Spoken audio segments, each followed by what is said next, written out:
السلام عليكم ورحمة الله وبركاته. اللهم صل وسلم وبارك على سيدنا محمد وعلى آله وصحبه وسلم. إن شاء الله هعمل معاكم بسلة بالجزر ني في ني ومتشوح. جبت البسلة فصصتها وقطعت الجزر وحطيتهم على بعض وغسلتهم وصفتهم وحطيتهم في الحلة، وحطيت عليهم بصلة متوسطة متقطعة صغير ومعلقة صغيرة توم مفروم، والتوابل نص معلقة صغيرة بهارات وكزبرة ولورا مطحونة ومعلقة صغيرة مرقة فورية ومعلقة كبيرة سمنة، واشوح بقى كل ده مع بعضه وهي بتستوي في التشويحة دي.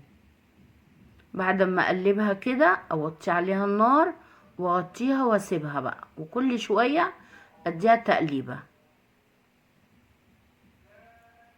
زي كده لغاية لما امسك بالسلة وادوس عليها كده اشوفها استوت ولا لا، والجزر برضو اشوف استوى ولا لا. لو استووا زي كده كده كده خلاص كانت استوت. اجيب بقى عصير الطماطم اكون ضاربه مع قرن فلفل ومصفياهم واحطهم عليه واغطيها بقى واعلي عليها واسيبها تاخد بقى غلوتين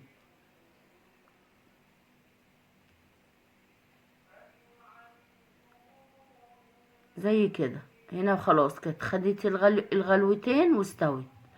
اعمل بقى جنبيها رز بشعرية او رز ابيض، بيبقى طعمها في منتهى الجمال، بتبقى جميلة وخفيفة ومش بتاخد وقت، بتبقى طعمها جميل جدا. جربوها وان شاء الله تعجبكم بألف هنا وشفا.